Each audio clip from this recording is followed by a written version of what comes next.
Week 3 of the CCL is upon us. My name is McCormiel. With me is Cruisin'. We've got a banger of a match to start things off here tonight. But first and foremost, Jesse, how you doing, baby? McCruisemeal is back. McCruisemeal is absolutely back. First time in CCL we get to cast together this season. I mean, I could not be more excited. And we get a team that's sitting inside my top 25, not inside a lot of other teams' top 25s right now, but very excited to see this matchup come to fruition today. Well, as you kind of heard alluded to right there, brand new team, Redbird COD inside of the CCL this season. Jesse, you have a bit of, I guess, pre-experience with this roster from other sources. However, just to us and our eyes only here in the CCL, as I said beforehand, brand new. Otherwise, though, team that they're playing against, Butler Bulldogs, they'll be our home team for tonight. Either way, though, Jesse, we got to start things off by talking a bit about this division. The Midwest Division C, you could say it's a bit heavy on the top side and relatively lacking on the bottom side of the bracket, I guess you could say. Yeah, it's a really good way to put it, honestly. Like, you've got three teams right now sitting at 4-0 in Illini, in Trine, and in this Illinois State roster, the Redbirds Call of Duty. And I mean, both teams have been very, very good throughout this season so far when you're looking at these two teams. And I mean, this whole roster in general, this whole division in general is just going to be a gauntlet towards the end of the season to see if Butler can make their way back up into that top three.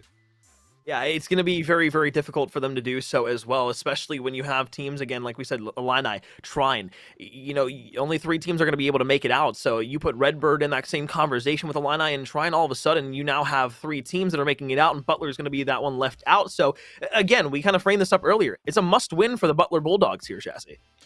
Yeah, it really is a must-win because they've already been tested by Illini. You've lost to Illini.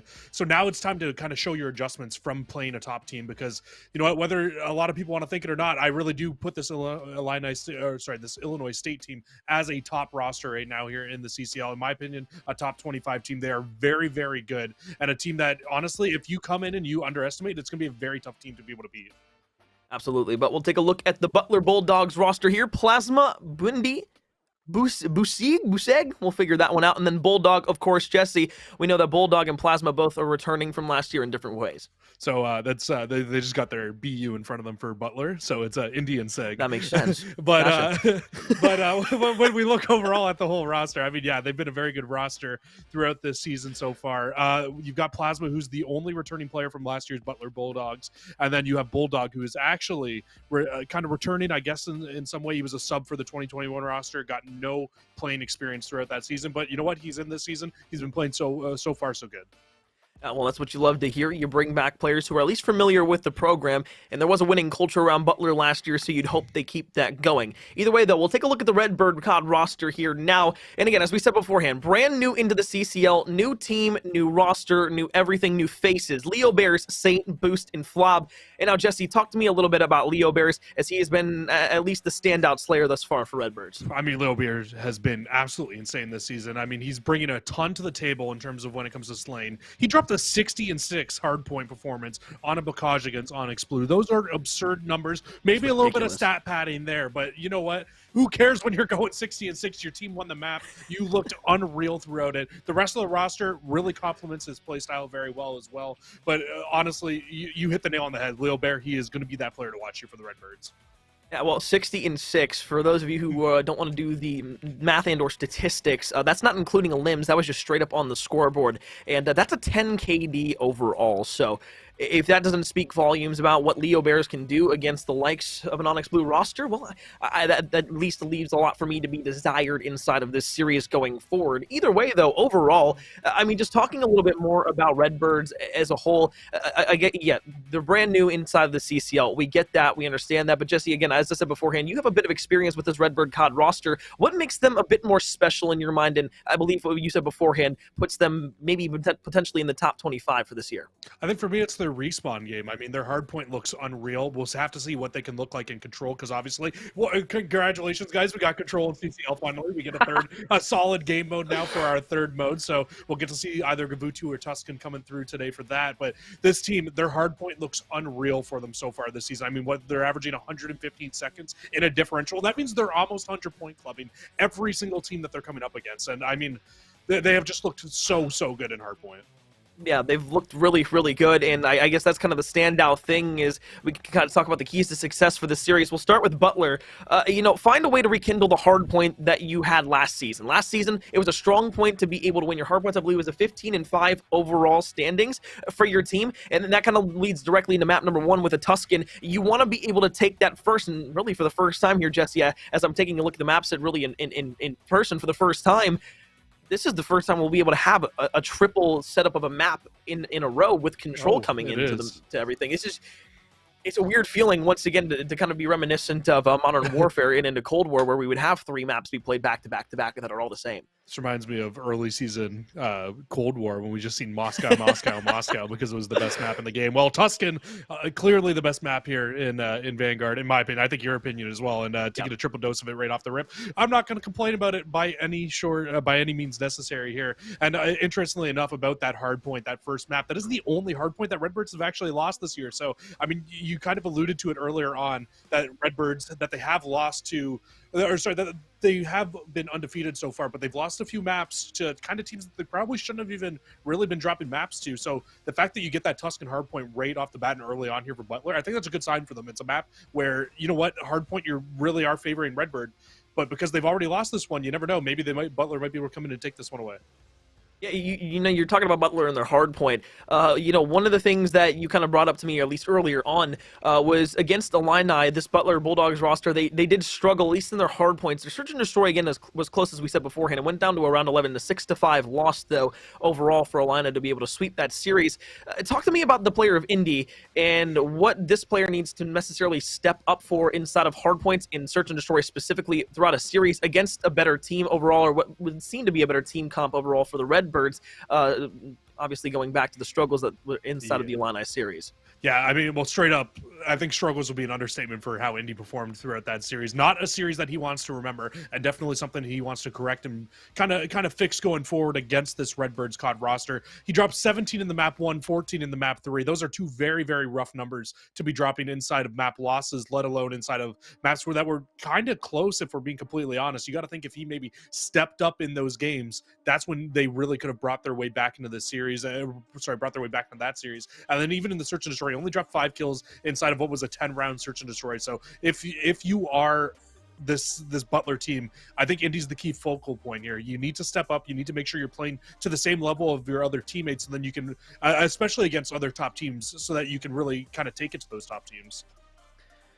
As you mentioned beforehand, Jesse, obviously we have Control for the first time here in the CCL. We're all very, very happy to finally see Control being played overall in a best-of-5 series. And overall, last year, Butler, a 7-7 record overall in Control. This feels like you have to make this your target swing max to keep a series alive, specifically with your hardpoint struggles early on in the season, and how, I guess, relatively good your search and destroy has been even against top teams like Illini. Now, again, beforehand, we said the Redbirds, they had a relatively easy first half of their schedule. This is where we start to get into the real kicker of things, at least in the first few weeks instead of the first stage. Overall, though, you got to feel like you have to find early success to keep dominance alive in Respawn. And of course, that leads and bleeds directly into Control. But of course, map number 1 here on Tuscan, we'll find ourselves in point number 1. The Butler Bulldogs will be on the board first. Plasma and Indy both with a kill. That's a perfect start for Butler as well. They get, 2 down, almost 3. They let Flobs sneak his way through into the site, but Bulldog, he will be able to clean him up.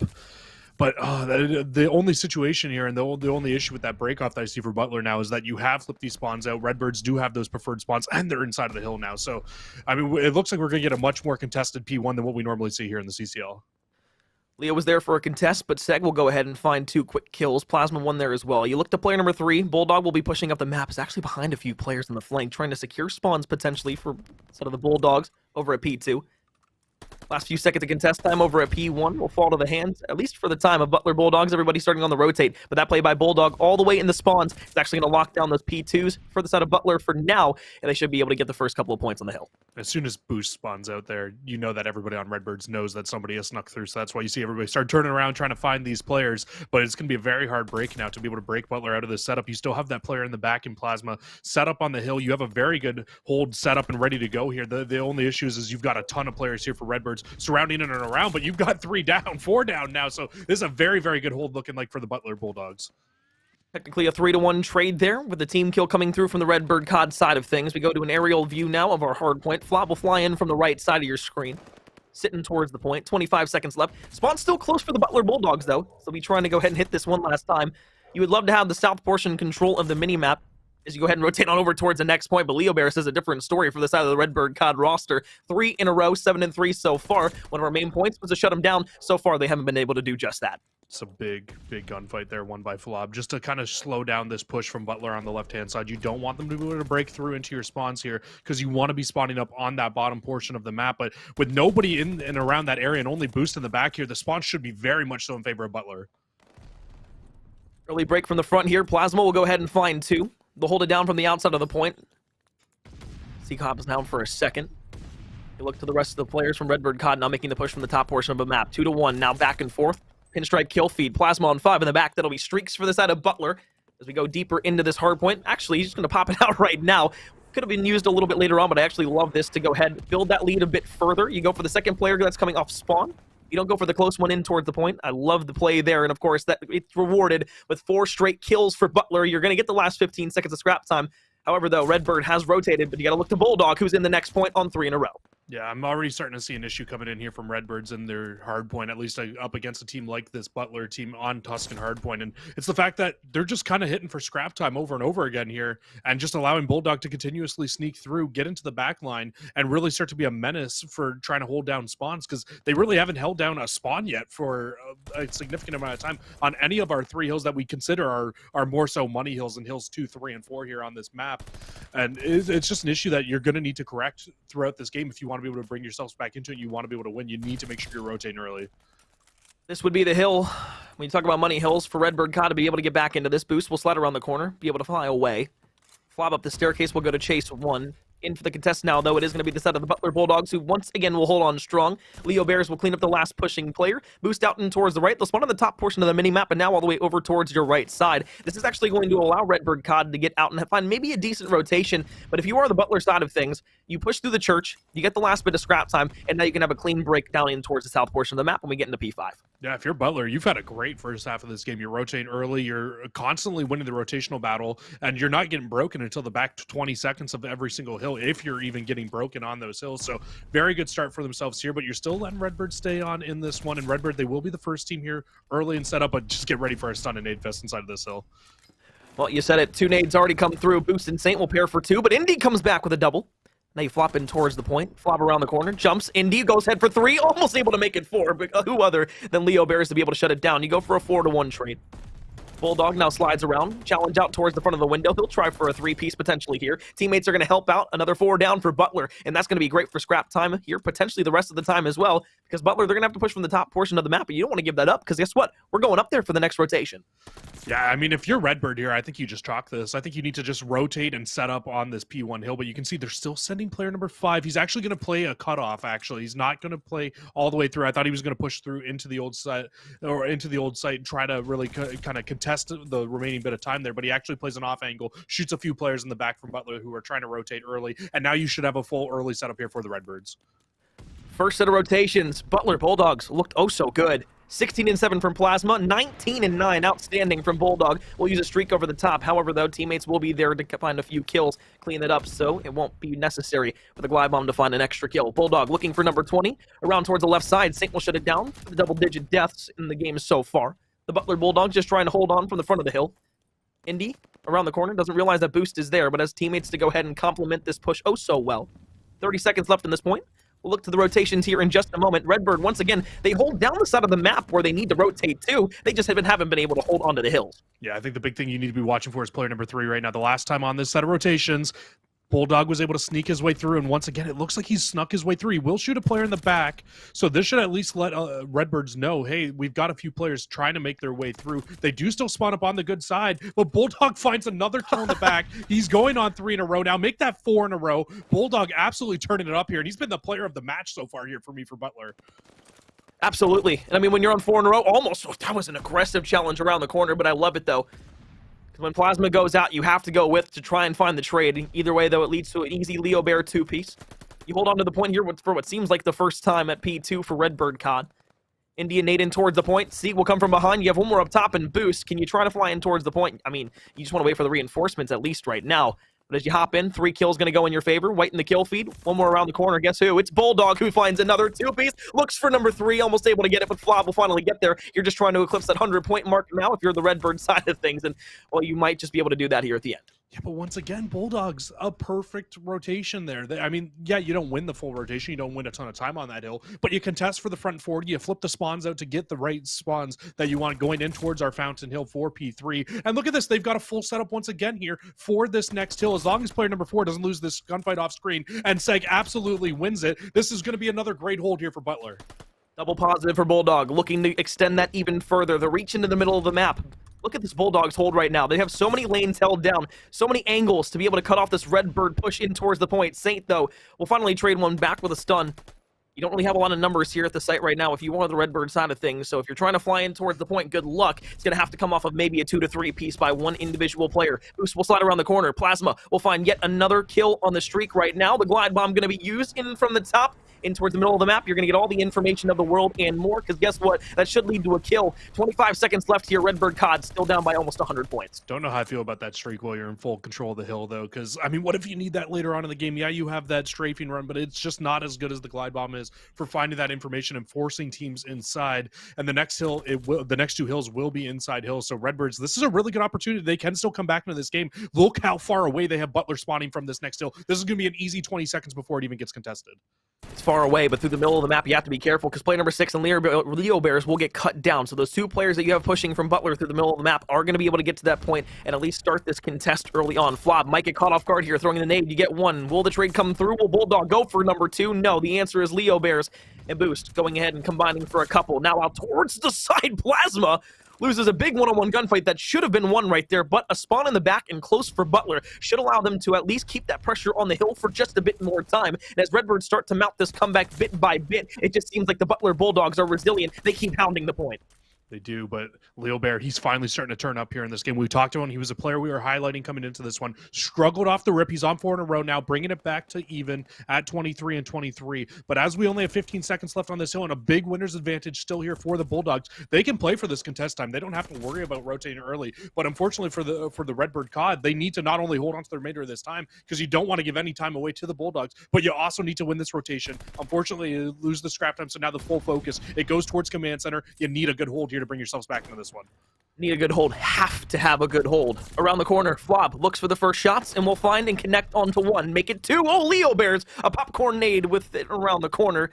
The frag grenade will come through and clean up everybody left on the side of Butler. So now, as they make another push here, it's not out of the question to make a comeback. It's going to be very, very difficult, though, only needing about 23 as the side of Butler. Flob, though, will find another 2-piece. Nobody really streaking right now except for Leo Bears, who's on 3 in a row. And this is one player you really don't want to start getting hot, because once that hand gets going, once the streaks get earned, it's going to be hard to slow down Leo Bears. One more around the corner, you get the shots, you can't find the kill. Butler trying for another break. And this is huge now, because Butler actually can't win on this hill anymore. So Redbirds, they could realistically, if they want to, give up the remainder of this time and go towards that new hill, but I don't think they're going to. They have that glide bomb, and you got to remember back to P3, Butler, they used their glide bomb preemptively. They didn't have one, so they won't have a streak ready to go here for this hill number 1. Smart call. Glide bomb going to rain down. You look for 2 players, one inside of the church, another one in towards the middle of the map. You maybe expect that player to start sliding out through the elbow, but you know that Leo Bears is going to be behind 1. You look for the second in middle map. That's number 2. Now around the corner, you look for 3. Teammate there. Maybe Flob trades it out. He's going to be able to find it. So now you can push in towards the point. 15 seconds for the Butler Bulldogs to be able to take map number 1. Costly team kill potentially there. It's going to be a 3 versus 3 on the point. You got a player contesting now around the corner. Here comes Boost with number 1 from the middle of the map, though. Seek is able to trade that out. Still, though, Redbird COD holding on resilient at the point. The longer this stays contested, this works out better and better for Redbirds as well, because they do hold on to that right-hand side of the mini-map. They can hold on to those spawns, but Butler get a break. They can win it here on this hill still. That's the break that they needed. Indy around the corner. Last person to be able to touch is going to be Leo Bears. Nobody else in sight. Nobody to make the touch. The Butler Bulldogs. Potentially a stunner in map number 1. A Redbird COD that looks so good in Hardpoint. Fall early on here on Tuscan. And, well, Jesse, to your point earlier on, Butler, they stay resilient on Tuscan. They absolutely do, and Illinois, I think they're showing us their kind of struggles here going into this, because we said that the Redbirds, this is the only hardpoint map that they have lost throughout the season. Well, now you times that by 2 as you've lost it for the second time here, and absolutely not the way that you want to start this series off. I think honestly, when we were looking over this one, me and you were looking at this and we were trying to figure out what's a way that we can think that Butler could take this series, because you know what, their search and destroy has looked okay, their hardpoint has looked okay. We haven't seen anybody in control yet, so that's a big question mark for us. But to come out and take that first hard point, a kind of a mode that Redbirds has been kind of relying on to win their series, and they have one less one to rely on throughout this series, that is a scary, scary thought. And Butler looked really, really good in that map one. They did, and you know, we'll go ahead and take a look at the statistics here overall for this map at current.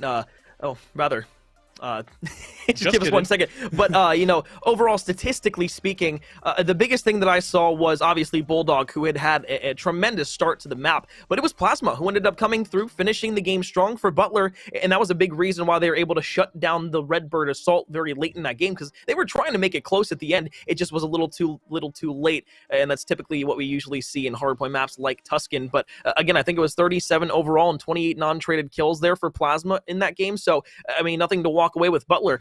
You know, one of the keys to victory, again, was the hard point win in map number 1. It was crucial for you to be able to take that. You want to at least force a map number 5 if you can. If you can close that out earlier than that, awesome, great. But the slaying that's already there is showing me a lot of promise early on from this Butler roster, and I'm excited to see what they have for us in the search and destroy. And that was something we were worried about coming into this series. Me and you was looking at the slaying. We were like, oh no, because we need a few players to step up. And Indy absolutely stepped it up in that map number 1. I mean, he didn't have the flashiest score line, but he did enough. He did enough to stay ahead of these Redbird COD team, to stay ahead of them, not allowing them to really consistently get inside of the hill, to get into those annoying spots, to get the rotational battles won. Because realistically, I think there was only, what, 1 or 2 hills out of the 12 hills that we've seen, 11 hills that we've seen, that I think that the Redbird COD actually won the rotational battle to. And I mean, that's a big thank you to Bulldog, because he was by far route man in that game for the Butler Bulldogs. He like hits his name, it's the school name, and he was tearing it up literally for his team there. Every single time they needed a big rotational battle won, it felt like he was in the back shooting somebody in the back for the Redbirds.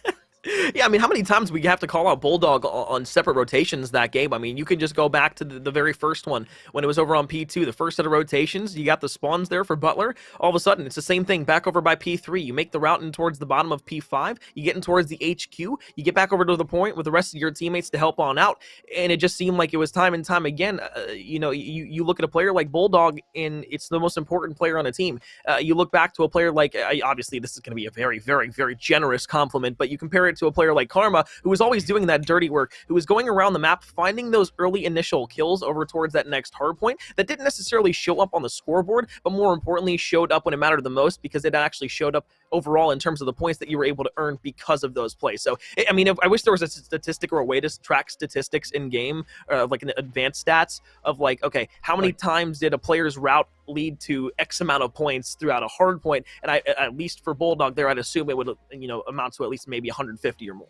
Yeah, you got to imagine that absolutely would have amounted to a lot of points there with how many times he was the solo player. And, you know, I like that comparison a lot to Karma, because another thing that you can kind of focus on with that was when Karma was not only just winning those routes, but also slaying out. That's when you really saw Optic back in the day really start to tear it up, really start to really rip apart these other teams. And that's exactly what the Bulldogs did in that game. Bulldog was not only winning rotational battles, his slay numbers, he was double positive through most of that game. I'm not sure where he finished, but he was very, very strong in terms of where he was with being positive throughout that map. And I mean, it shows on the scoreboard. That's why they were able to walk away with that map number 1 win, a very good map 1 win over the Redbirds. Well, as we saw our map set beforehand, map number 2, we'll go back to Tuscan once more for our search and destroy. The Butler Bulldogs, if you are just joining us, up 1-0 in the series. Obviously, above us, you can see the indicator of the 1 to the Bulldogs and the 0 to the Redbird COD. That, again, is our map count, if you couldn't tell. It'd be very difficult not to do that. But there, you know, if you are just joining us for the first time, welcome. We appreciate you for joining us here in the CCL family. Overall, though, let's talk about Tuscan a little bit more in depth right now. We said Redbirds at the top of the show. S&D was a strong suit for them. They wavered a bit, but for the Butler Bulldogs, that was kind of their saving grace overall in their series. It really has been the saving grace for a lot of their series. And the crazy part, though, for Butler is I wouldn't say they've looked great in Search. I mean, they've looked okay, but it hasn't been necessarily the strongest suit for this team either.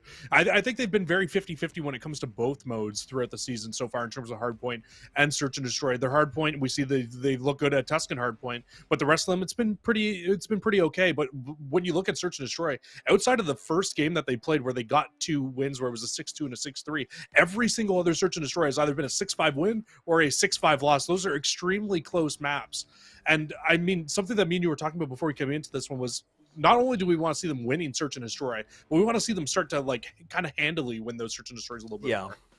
Yeah, we want to see those more divisive victories more than anything else, because before, you can scrape by with a few 6-4 wins, and as long as you're winning your maps, it doesn't really matter all that much, but really you want to constitute and make sure that everything that you're doing is going to be more important than anything else that you've done in a previous series. So again, that also stems from the Illini loss. What you want to do here in this Search and Destroy is say, okay, we lost them 5-6. How and why did we lose that? What can we do in this next match in order to improve ourselves, beat this strong Redbird Call of Duty roster, and then be able to take a 2-0 series lead? Now, do I think that it'll be a 2-0 lead when all is said and done here on Tuscan?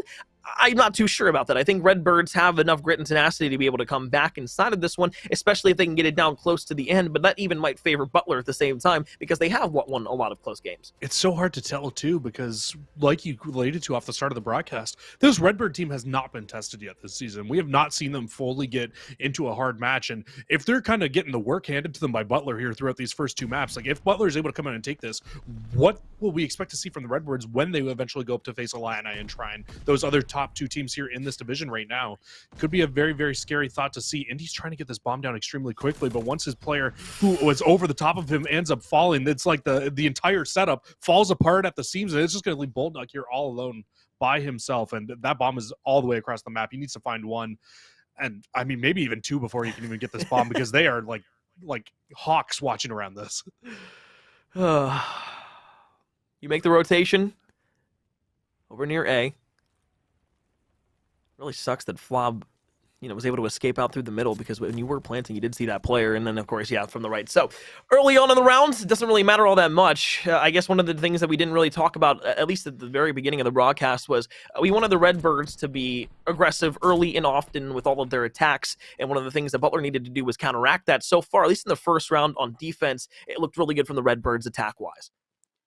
Yeah, I didn't see who got the kill through middle of the map right off the rip. I believe it was Flob, though, if I'm correct, who was able to find that first blood, and that really is what opened everything up in that round on that A site. You basically didn't allow that bomb to go down because you were able to kill the player who was overwatching it up in this top area right here. And now Boost, he'll be the player for the Redbirds doing the exact same job, just trying to watch over this A site, making sure his player can try to get the bomb down, and it's going to be Flob who will be the bomb carrier, just going to check under middle of Church, and actually it looks like he might try to make a flank up through the top of Church. This could be a great play. Flob will find the first blood yet again in the round. You look for a few more players. There was 2 players from the Bulldogs on the defensive side looking to make a flank through B. You turn around. Saint was one who was able to get the call, starts to rotate back on the flank once more. Either way, though, it's a 3 versus 3, 40 seconds left. Redbird Khan, the man advantage over towards the A site. Very split here from the side of Butler. And yeah, there's only 1 player left for Butler now. Like you said, very, very split, so can't follow up his teammate dying inside of Church, and it's just going to leave Indy all by himself here. He's got the only kill in the round here for Butler as well, but this is just not a situation you want to be in. You basically have 20 seconds to find 3 kills and get the bomb defused, and it's just not going to happen. It's always difficult in those very, very time-crunchy situations, being able to work yourself around the map, even trying to find that first kill when they're playing so tight and combobulated together. And as you see right there, you have 2 players controlling both of the elbows by the A site. You have one that's playing long, just waiting for you to either push through the Church and or the spawn side from the offensive team. And it's just going to result in a round win either way. So now an offensive push here from the Butler Bulldogs. Redbird caught on the defense. We'll see what happens here, which site they'll choose. Things I'm liking from the Redbirds right now is when they get that man advantage, they're just playing together. They're playing their numbers very, very well so far. And that's why you're seeing 1v3s be so tough to be able to win, because they're playing together so well. And Bulldog finds another opening kill through the middle of the map. This should completely open up this A site here for Butler. Oh, but he does end up falling. I thought he was just going to wrap back to his teammates. But now they actually lose the man advantage, and Redbirds, they're going to be able to take the fight back to Butler. And they back off so beautifully as well. You don't get so aggressive and push up the map. You just have one player that's looking over the A-bomb, making sure you can't get it down. Leo Bears will just be playing all the way back over towards that P1 site. As you wait for everybody to make a play or the indication that the bomb is going down, now it's going to be two players working together out in tandem. Leo Bears will be the first one around the corner to find one. Now a 1 versus 3 from Sieg. I've seen it happen beforehand. I don't know if I have the confidence here when everybody's going to spread watching every single angle. You don't even know where Leo Bears is in a potential trade situation. You got to peek over towards the right side around the corner. Okay, it's an easy kill, fed right to you. 30 seconds left, bomb still down.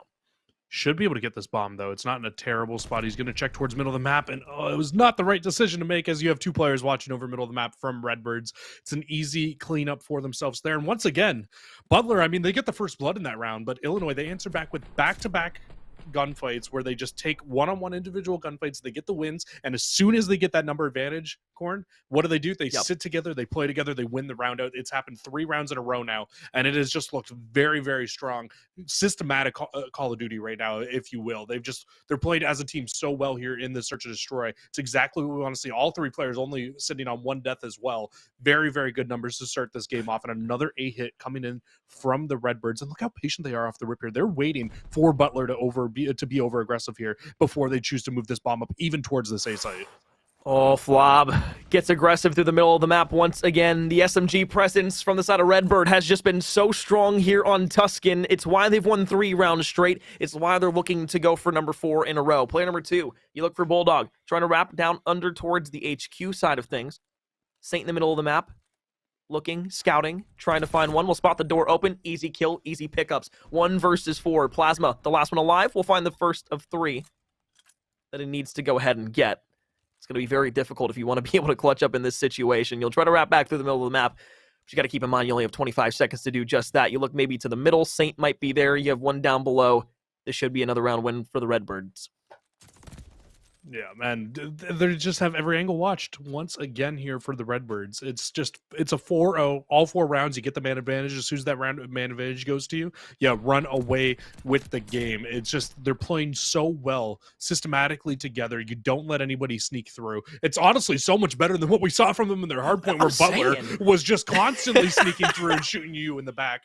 It just seems like a completely different team has come out here in the Search and Destroy. They clearly know what they want to do. It also helps that nobody's watching their flank, and Flob has shot you in the back 2 rounds in a row inside of Church to open up the rounds onto their offenses. It makes planting that bomb at the A site that much easier. But once again, a very similar hit coming out from Butler back towards this A site. It looks like they want to try to get this bomb down very quickly at A here. Bulldog this time, he's not going to make his way through. He's just going to sit in the corner. It's a little bit of an adjustment. We'll see how Redbirds play off of it. I mean, you're lucky to get the bomb down there. You didn't have anybody else to watch the middle of the map, so a 45-second restraint on the timer. Bulldog will find the first kill on the Flob. It's probably the biggest kill you're going to find thus far. Shuts down potential streaks. However, you still have another one from Saint on 4 in a row. Leo Bears and Saint will pair for a few. That's a glide bomb to use now here later in the rounds. 3 versus 2. Shots in the back of Saint. We'll hop back around the corner and find the head of one. 1 versus 3. It's going to be Sig in the middle. You get the first, but the bomb is going for the defuse. Oh, and Saint makes such a great play. 7 in a row, full streaks to use. And, of course, covers his teammate who's defusing the bomb. I mean, what more can you say? I mean, Bulldog, not only does he find the first blood under the middle of the map and he gets into a great spot, but he just kind of sits there. He never moves out of the spot where he finds that first blood. So, of course, when you come around that corner, as Saint, you're going to check it. You're going to look in that corner where that player just was. He finds the easy shots on the Bulldogs, even us up into 3 versus 3. And then from that point on, Redbird, they just pinch on the site. They use their man advantage because all 3 players on Butler were kind of all around the hill in different spots. They couldn't assist each other in those gunfights. So it was practically 2-on-1 gunfights all the way through for the rest of the round. Another easy man advantage for Redbirds to be able to close the round out. And once again, you have a player getting very aggressive here for Redbirds on defense, trying to sneak his way through. This should be an easy cleanup and an easy trade here. And wow, trades are just going crazy back and forth now, leaving us in a 2v2. Almost wasn't an easy trade, but it does give Saint 8 kills in a row. Potentially the final round of Search and Destroy here, 2 versus 2. As we go down to the end, it would be great for Saint to be able to clutch things up. Oh, he's just going to take an aggressive challenge out towards the back. I mean, I like it. Hey, take the balls out, man. But, like, at the same time, you know, you're still in a 1 versus 2. You want to clutch this up here. You don't want to get full sailed. It's not really a possibility on the table right now. Streaks. Exactly. This could be really, really crazy. If he gets the bomb down, too, and he's going to have an isolated 1-on-1. I think he spotted him out as well. He's going to play this around the corner. You're waiting for your teammate to try and execute this flank so you can make this pinch together. You're probably anticipating that Saint's going to chase you, and you are right now. Saint makes the call, uses the glide bomb over the top. Jesse, you called it perfect. Should be able to get the first one, and no, he actually won't get it. Oh, and he gets the shot. information, and okay. Well, you take a streak off the board in a round that potentially you should have been able to win anyways, but I mean, if you want to start a full sale, that's how you start. I mean, it is. It absolutely is. It's a round where they definitely should have been able to win there. The streak doesn't find anything. You got to think he must have just hit the top of that cut there, or there was 4 to 5 involved somewhere. Something happened. He wasn't able to find the streak. And that's just tough. That is a tough situation there. Not only do you not find the streak, but you get all the information you need, but you also end up falling. You get sniffed out at the worst possible time. I think the issue with that was he saw the player that he was going up against in that gunfight. Remember when we said we thought he spotted him out? I think that player also saw him, so he had an idea of where he was. Once that glide bomb got called in, he just went and hunted him down, found him, was able to find that final kill. But Saint opens things up here, rights his wrongs, finds the first blood in the round, and when Indy tries to get that bomb down again, it's like they only have one hit on offense. Let's go towards A and try to sneak it down. I mean, hell, you saw Sensor do that the other day, and it actually worked out for him. So, I mean, I guess either way. But as you go ahead and see, Flob will find 2 kills in a row. A quick kill, though, on a trade from Bulldog. It's a 1 versus 4 to keep the S&D alive, and he doesn't realize that there's a player directly above the HQ. And, well, that's just nice shots from the middle of the map. Redbird, COD handily win the search and destroy. They'll tie the series up 1 apiece. And Jesse, I was going to ask you beforehand, does it feel like the names were just kind of flipped at the top of the screen from, at least what we predicted earlier on in the stream? It really does. I mean, me and you, we had our home and away team wrong when we were looking at the overall of things. Maybe everything is just wrong upside down today, right now for us, because we really thought Illinois was going to come out win map number 1. They come out, they lose, and in all honesty, they kind of got smoked in the early part of that game. Butler looked amazing, and then Butler comes out here in the search and destroy, and they just fall flat on their face. Simple as that. I think that map was a matter of when, if not if, Redbirds were going to win the search and destroy, because the way that they played that map together in S&D, it looks like Butler had never played Tuscan search and destroy before. I mean, all they did every single round on offense was push the bomb up towards the middle of the map and try to sneak the bomb down, and it didn't work one time for you, so I don't know why we tried it again for the 4th time. It just did not work out. Butler, you need to work on that. I think we need a couple more strategies here inside of search and destroy. Maybe scrim it a little bit, because that was just not it in terms of your strategies for search and destroy. You do the same thing 4 times in a row, kids. It's not going to work out for you. I mean, look, you'd at least want to hope that one of them would work. And I hate to say it, but it was more of just like one of those situations where they were trying to fish for that first blood. Everything in those rounds kind of depended on them being able to set up after they got to the A site. It kind of felt like back when I was like still playing Call of Duty, and I would during school or something like that, I'd write down a strat in my notebook, and I wouldn't account for like the first blood coming through on my team. So I'd be like, oh, dude, once we get this bomb down here, this is where we can set up, and it's gonna be so great. And then you get the first blood, and then you're like, oh shoot, what do we do now? Like we're stuck around the map, and that's kind of what it felt like there for Butler. So maybe back to the drawing board, maybe just try to veto Tuscan out of your map pool. Overall, at the end of the day, that might help too. But again, Redbirds, they came back, they go ahead and take the search and destroy. We're now tied up 1-1. We're not done with Tuscan just yet. We will see it one more time for a control, and that will be, of course, the first time we'll actually see control on stream here, and of course in the games throughout the entirety of the CCL this season thus far.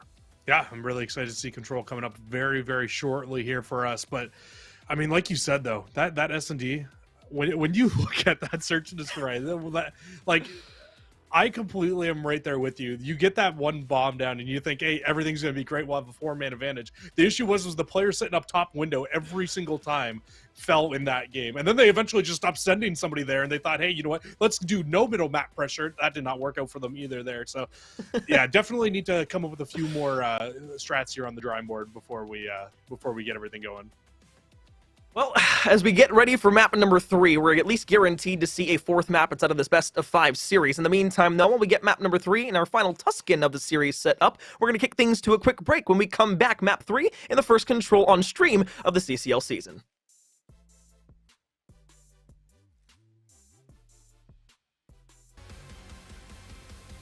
We were guaranteed 3 Tuscans inside of this best-of-5 series. We finally come to a crossroads where we're at our final Tuscan. I'm McCormiel. With me is Cruisin'. Redbird COD, Butler Bulldogs. It's been an intriguing series thus far, tied up one apiece. We go into our control for the first time here in the season. Jesse, what do you kind of expect to see here, at least from the side of Redbird, who have won the Search and Destroy now? I mean, it's so hard because control is like the perfect little like child of search and destroy in hardpoint, right? You get like kind of the little bit of, you have some respawn delay. You also have some respawns where you only have a certain amount of lives throughout the round, but at the same time, it's still respawn. You still expect Redbirds to be very, very good throughout respawn, but to be completely honest, they didn't look great in that Tuscan hardpoint. So to go to Tuscan now for this control, I might put the advantage going inside of Butler's favor here. Honestly, I kind of have to agree. It was weird coming into this series, Jesse, because one of the points, I don't know if we got across or not, it was the fact that Butler had a -4 hardpoint differential against the teams that they'd played on average so far this season, which was really, really weird to say, especially when they came out and beat a team that was basically handily 100-point clubbing teams throughout all their 4 matches to start the season off. So, and now that we see Butler with the search and, or rather the hardpoint win, and then the Redbirds come out with the search and destroy win, completely basically flipping everything that we thought and predicted going into this first bit of the series. Now we go to a control where quite literally there's not really much to go off overall, other than the fact that Butler were 7-7, perfectly average inside of control last season, with only one of the returning 4 players here on Butler that was a part of that roster. Yeah, and if I remember correctly from other leagues that I've casted, Redbirds, they were actually a decent control team. So, I mean, it's another respawn, right? So you're going to be relying on heavy slaying still throughout this game mode. But also, when you're looking at Tuscan control, you got to know where your strengths and your weaknesses are on this map and mode combo, because that A site is going to be a very easy site on offense to be able to get.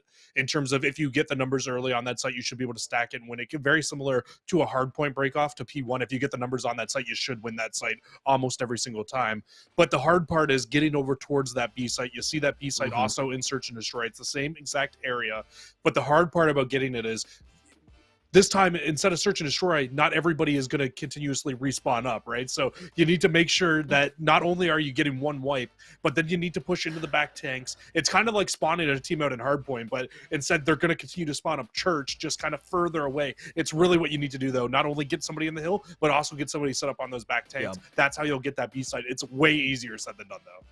I mean, essentially, you're basically asking the offensive team to trade 2 for 1 every time when you're trying to go over towards that B site, and that could be something that's very tantalizing to do, especially when the team spawns so close on the defensive side to get back towards the point. Either way, though, I mean, when you look at a map like Tuscan for control, I've been able to cast it just a few times already, but overall, I can absolutely say that middle map control, at least over towards the A site, is oh so crucial. But then, of course, getting back over towards B, you really want to make sure you lock down the front of HQ. And if you're the defensive team, you can set up on top of the terrace that looks over down on top of the B point, because if you're able to control that, well, you should be able to win an offensive round, or rather a defensive round, every single time. But talking about a good start, and really get the first blood here on the round on the Flob, who is, I guess, the mainstay slayer for Redbird COD. Instead of the search and destroy, either way, overall, the Butler Bulldogs able to get their first tick of progress, and will. They're going to number 2. It's a big kill right off the rat.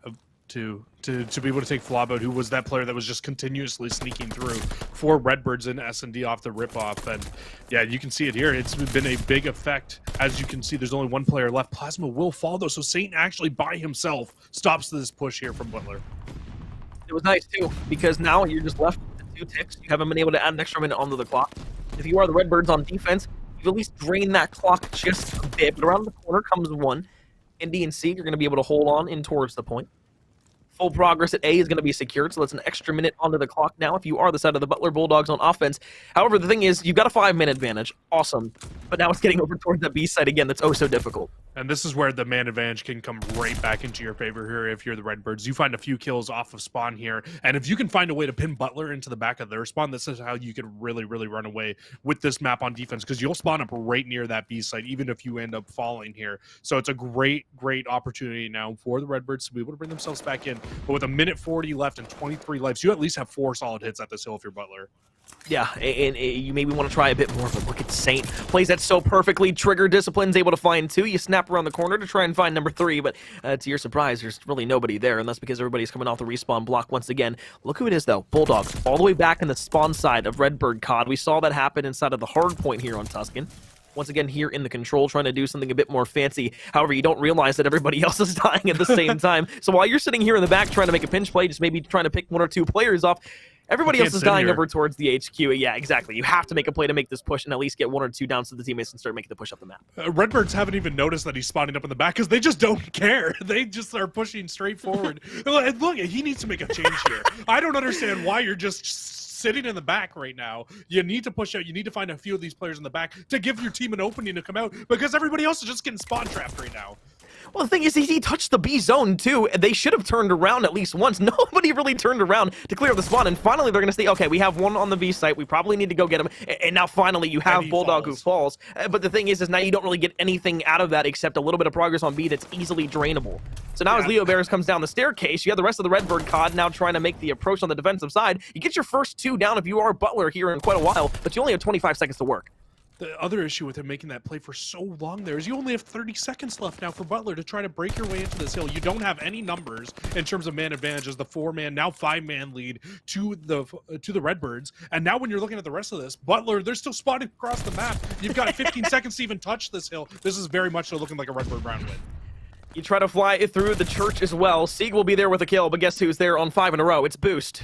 Now, with a streak to use a little bit later on, and the one thing I guess we didn't talk about just yet until really we just saw the streak being earned, is the fact of how useful streaks can eventually be if earned while pushing on the offensive side over towards B to really open that site up, maybe get a little information when you are making that team push over towards HQ, and then be able to break your way forward with a first blood. Yeah, it can really be an advantage to actually get that first defense because as you guys all just seen here, it's a huge advantage in terms of just being able to win out those rounds. You can it's a little easier to win defense on this game than it is on offense in terms of just this map, especially going towards that B site. But now because Boost has that streak, they can use that streak later on in the round to try to break their way in towards B. And with a middle map hit coming in here, they might actually try to go towards B right off the rip. You got one player on the point. Starting to make the progress. You get player number 3 down in Bulldog as well. You go 1 for 1 on the trade over by the point. Leo Bears trying to push out to the spawn, an over-aggressive challenge. But that takes all the pressure that they had over towards A off. So now maybe Redbird can go ahead and not only find themselves an extra minute of time, but of course give themselves a man advantage in terms of the overall life count with the defensive side trying to push in, and they're all set up on the head glitches. 2 ticks of progress. Still a glide bomb to use if you are Boost. You're still on 5 in a row. Now make it number 6 and 7. Double in the middle of the map. Now if you're Saint, you look to push up. You only have 1 player to your left. Should be traded out and will be by Boost, who goes on 8 in a row and secures the A point. And you can't even complain about that start off there for the Redbirds. I mean, yeah, you don't get anything on the B site, but you open up the A site completely by hitting B off the rip there. And now they actually find 3 kills in a row in succession going towards this site. So you've got complete church control now. And now all you need to do is find these players here, get on the back tanks, and this could be an absolute clean wipe and a very clean round here for this team. Monster hit. Saint in the back should be able to pick up maybe a few more off of the spawn side. As I say that, though, the off-screen engagement allows the side of Butler to remain and reclaim inside of their spawn. Boost up in towards the top. Still has yet to die on the streak.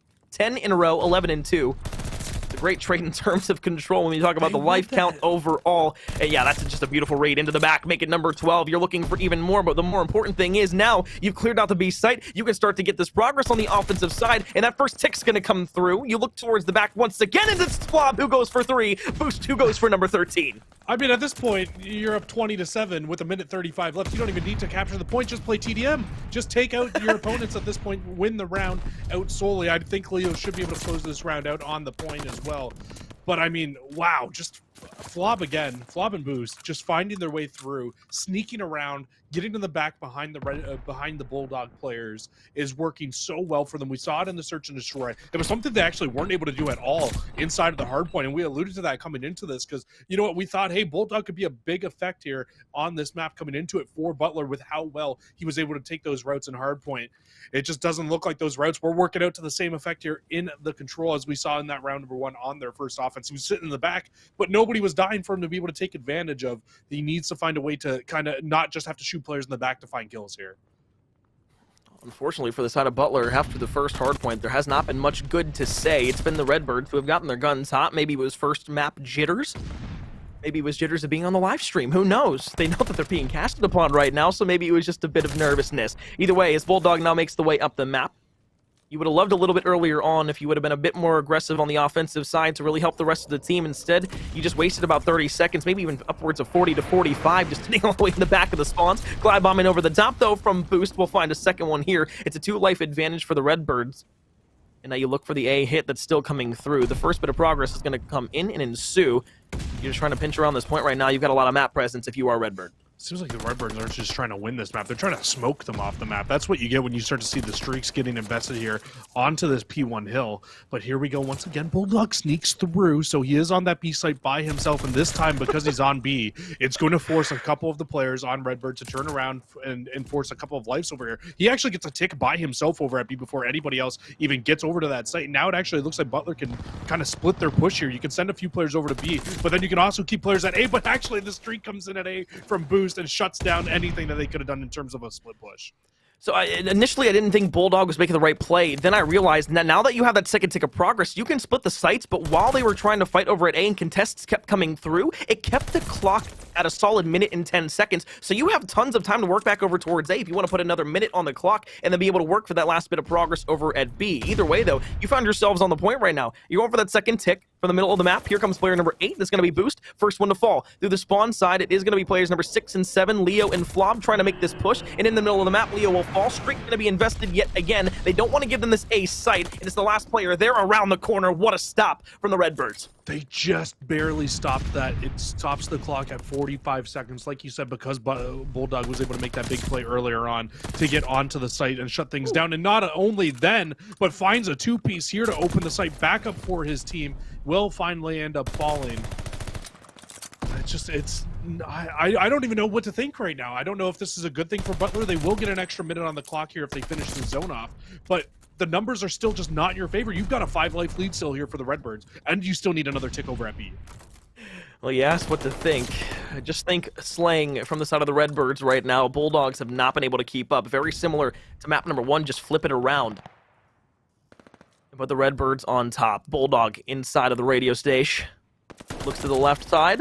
Over on the top of the staircase, there was one as well. They were playing that pinch oh so perfectly. Plasma with some beautiful place shots. Might be able to play up towards the top of the church to push over towards the point. Right now, though, you're doing a good job if you are on defense of keeping that out. Plasma, maybe a reflex there for a punch. That just puts you out of position. Takes 2 lives off the board. Now it's 11-6. You can just play lives here. And, of course, like the team deathmatches you played before. It really is. Just kind of keep them off the hill. Make sure they don't get that final tick of progression. And if you're Butler, you got to stop solo pushing this. I mean, you're just taking individual gunfight after individual gunfight. Now you're down to 2 lives. You had 6 left. You really could have just tried to group up. You had 40 seconds. If you played together there and took 1 solid hit at this, that was your best chance at being able to win that round. But because they don't ever take 1 solid individual hit back at that B site, they don't win the round. And that's actually going to end up being a 3-0 to the likes of the Redbird COD. And I mean, they looked really, really good there in that control. And they did. And, you know, another point that I want to hit on real quick is the fact of, like, you know, it doesn't matter if you're in a 6 versus 11 or a 4 versus 11. With 1 tick left, all that's going to constitute a win condition is 1 quick good break onto the point, and then boom. You find that last tick of progress before they can come back off the respawn block. Your team just stacks the point. You're able to win that round, keep your control alive. However, that doesn't happen. Solo pushes because they were trying to get too aggressive on different fronts of the map. Just doesn't come together, doesn't come to fruition. And of course, that leads to a Redbird 2-1 series lead. Now, we go to map number 4. We go back to a hard point. If you remember from map 1, we did see the Tuscan B where the Butler Bulldogs took their advantage overall. It was a 250-195 win. Ever since then, though, Illinois State Gaming has not looked back one time. We go to Bocage next.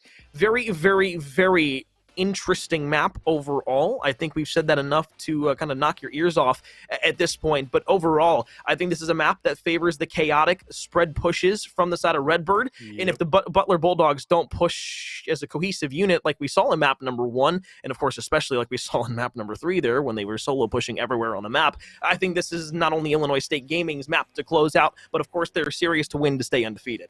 I completely agree with you. I absolutely think this map favors Redbird COD, and I mean, for honestly a couple different reasons to what you were saying as well, kind of just to add on to your point.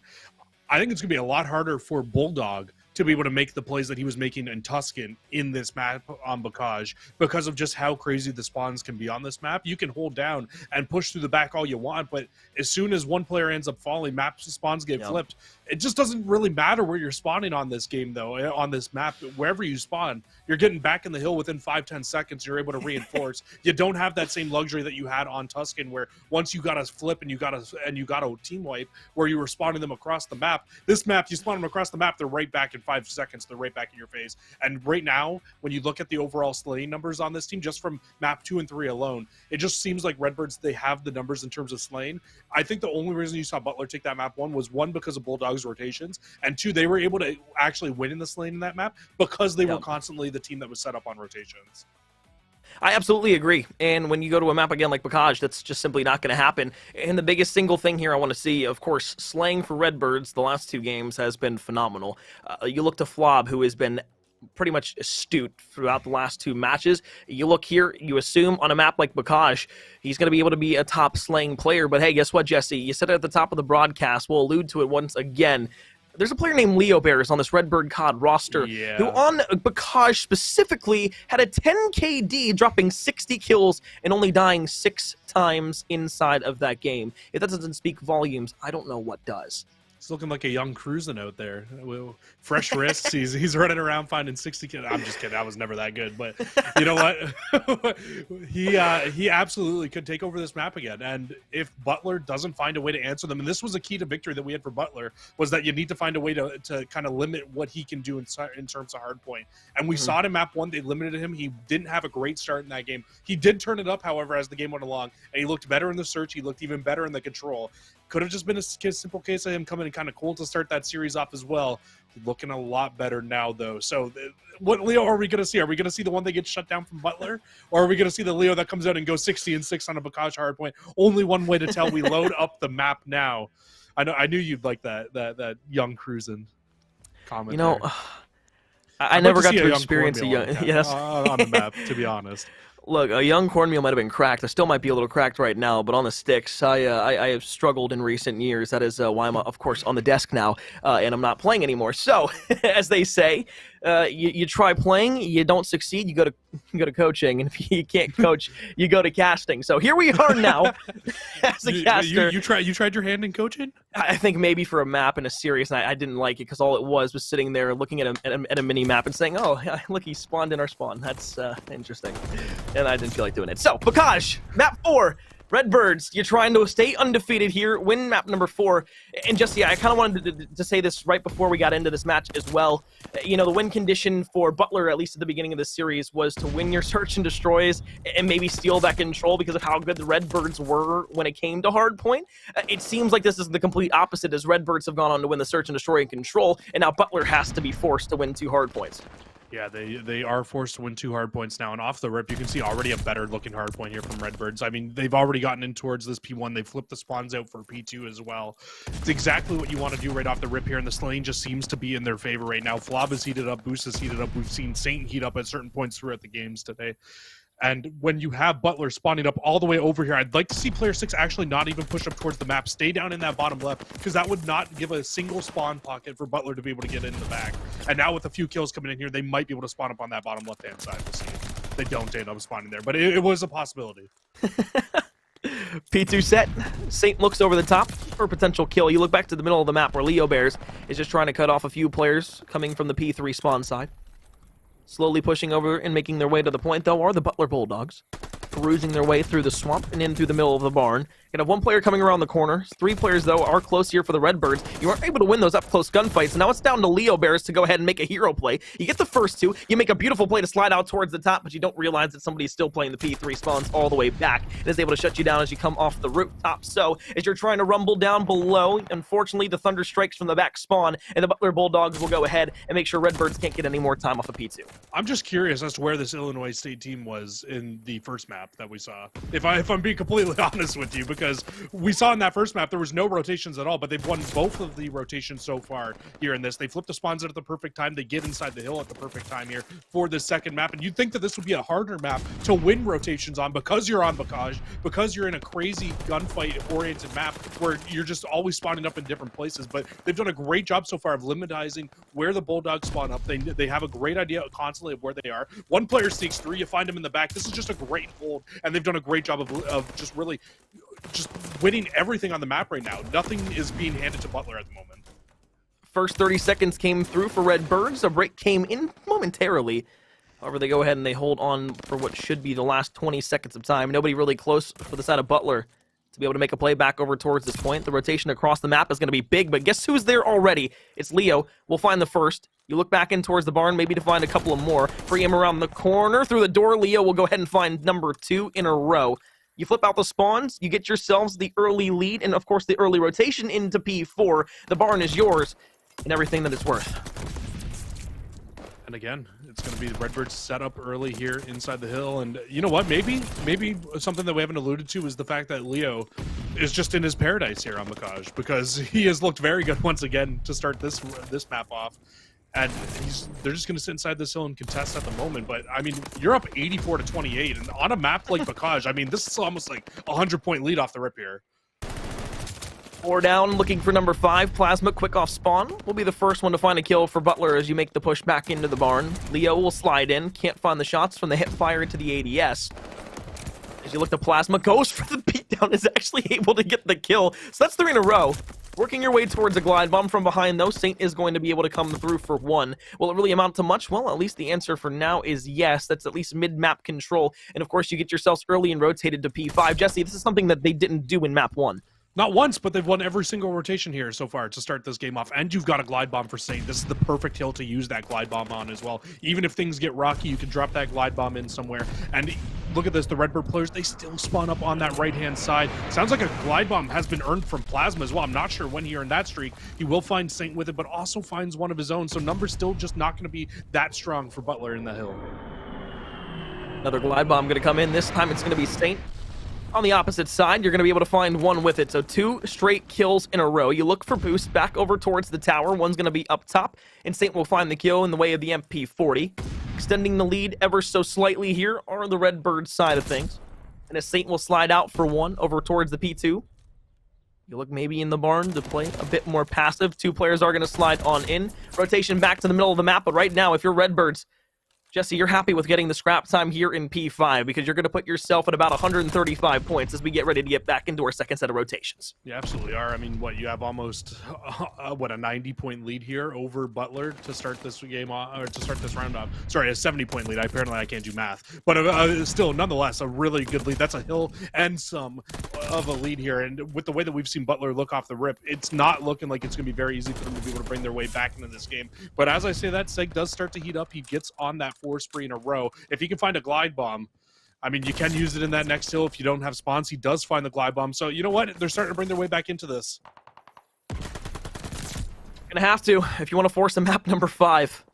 Sieg, though, 6 in a row. Looking for number 7 from behind, though. You don't recognize the spawns coming through for the Redbirds over on the right portion of the map. They'll push in towards P1. It's going to be a slow hit, at least for now. 15 seconds around the corner. Indy isn't able to find one, but Saint will find 2.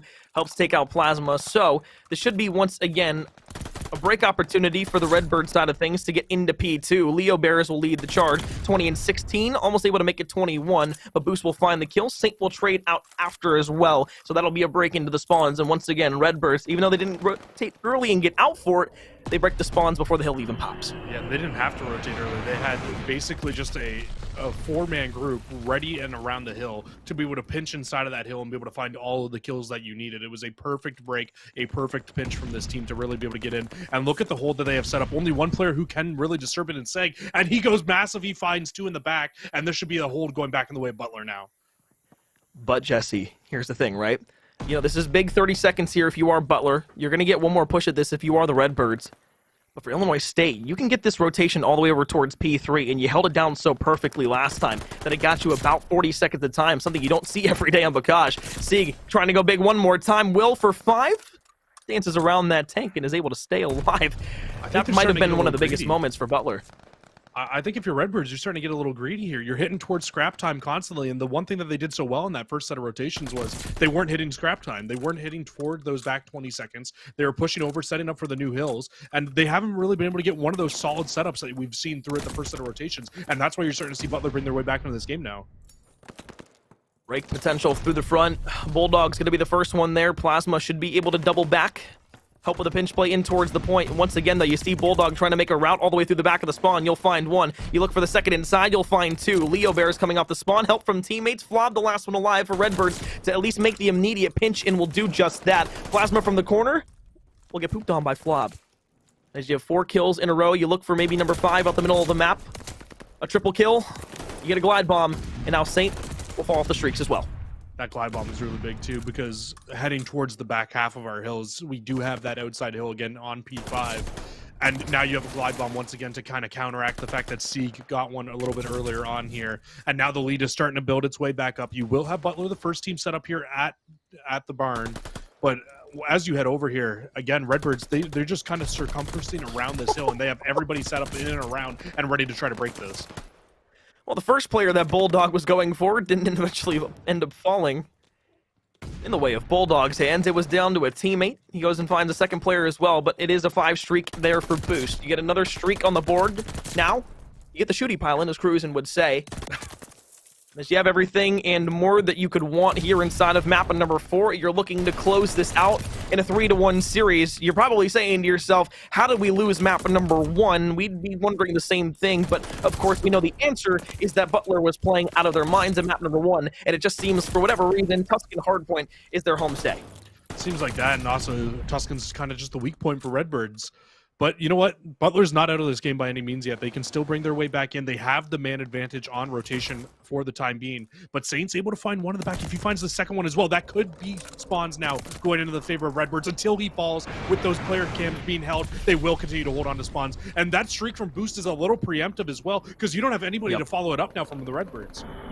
And you're going to get the spawn close over towards Black Car. You can fly through the middle of the map. You'll get a second one through here, though. This time it's Flob onto Plasma, who finds one. Boost is there for a good 2-piece. Now it's Sieg, who once again is left in a 1v odd situation. You got the preferred spawn side now if you are the Redbirds. Almost able to pass that 200-point mark. Though the Butler Bulldogs, they've made a great stand on P5 so far. The biggest thing is, now you're only about 50 points away from being able to tie this thing up. Yeah, they are. And, I mean, not only did they get a good stand there on that hill, they forced 2 glide bombs out of Redbirds, which realistically they haven't found any value out of. I mean, yeah, you're on for the scrap time here. You might be able to get these back 20 seconds, which could be a very big advantage in terms of putting you only 30 seconds from closing this game out. But you would have liked to have found more out of those 2 streaks, considering the fact that you dropped them down at the very start of that hill and you didn't get inside of it until the back 20. So just a little bit of a rough hill there for the Redbirds, but still only 26 seconds away from putting this game away now. Butler, they're going to need to be on practically perfect hard point from this point on if you want to take the map win. Well, if you want to do it here on P1, you're going to have to hold down the first point perfectly in the third rotation. We all know how difficult that can be, though, even if you are a team that's been slaying out for the majority of the game. Down from above, though, it is going to be Boost who finds another kill on the Bulldog. Oh, that was poetry in motion, quite truly. 15 seconds is all the Redbirds need in order to close out map 1 for 4. Love this. Redbirds, they're going to push forward and get aggressive too and just try to pick these Butler players off spawn. They know they can win it here. They want to put it away here on map 1, on this first hill. You fly into the kitchen, a couple through the middle of the map now. Saint finds 2, Flob with 1. You get the shots there on the body. Of course, you hold down the middle of the map. One more player to fly on through. The trade is in 3 straight maps for Illinois State Call of Duty as the Redbirds, they'll fly the flock out of here and they'll find a map series and win. Yeah, they absolutely knew what they needed to do. They knew the mistakes they made in that hardpoint map 1 on Tuscan. And you know what? Honestly, if I'm Illinois at this point, Corn, I think I'm just gonna you need to either play Tuscan a lot more and get better at it, or simply just start vetoing Tuscan out, because clearly it's not your bread and butter for Illinois State. But they looked fantastic through the rest of the series. They looked great in Tuscan Search, 6-1 victory there, 3-0 on Tuscan Control. It was just Tuscan Hardpoint. Either you need to make sure players like Bulldog don't sneak through, or just simply just veto that map out and you'll be good to go for the rest of the season. I think Illinois State University looks great, though. Well, if you look to Illinois State, Jesse, you kind of put preemptively at the very top of the broadcast that they were in your kind of radar top 25, at least early on in the season thus far. They stay undefeated. I believe the record now improves to 6-0 overall. So with the Redbirds now being undefeated, the other 2 teams that are inside of your division, at least, that you're trying to go ahead and play against for potential playoff implications, of course, is now Illini and Trine a little later on. Of course, we said beforehand, the Redbirds now kind of enter their hardest part of the schedule against some of the best teams, while Butler now goes into an easier swing of things with some of the lower divisional teams. However, that doesn't mean it's going to be an easy road and route for them. Overall, though, we said coming into this Butler, it was kind of a must-win. Jesse, how are we feeling now about their chances for playoffs later in the year? Well, I mean, right now, I don't even want to kind of take a look at playoffs. I kind of want to look at the top three because that's really what you're playing for right now. You want to get into that top cut division. You want to be playing the hardest competition because if you get in that top cut, you're guaranteed playoffs, right? That's the big thing. So when you're looking at this team and you're looking at their overall division, you've got Trine, Illinois, and you've got Redbird. Those are your top three teams right now inside of this division. And when you're really looking at this team, you got to think that the only team that you can really beat now out of those two is probably Trine. We don't really know too much information about that team yet. Haven't seen them on stream, but we do know that they're still undefeated at the moment. They haven't played the toughest competition yet for themselves, kind of in a very similar situation to where we've seen Redbird thus far on. And now with Butler, with losing to the two top teams, realistically, their only hope at this point is to hope, one, that Trine loses to both Illini and the Redbirds as well, and then that they can win that matchup. Otherwise, at the moment, you've pretty much got your top three in this division. Butler's got a far shot. They've got to rely on some other teams to do some things for them, winning some matches. But you know what? It's not a shot that they're out of by any means.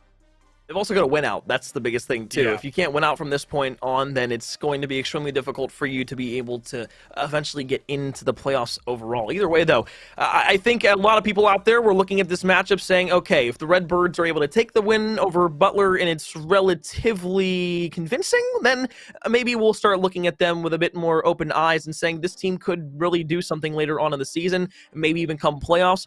You're looking at a team that not only is trying to find their way into the top 25 overall, but I mean, maybe even the top 16 to 32 in times for playoffs. But again, that's way down the line right now. We're just talking early season implications, and that does a fair amount of justice for Illinois State as you now improving into 6-0.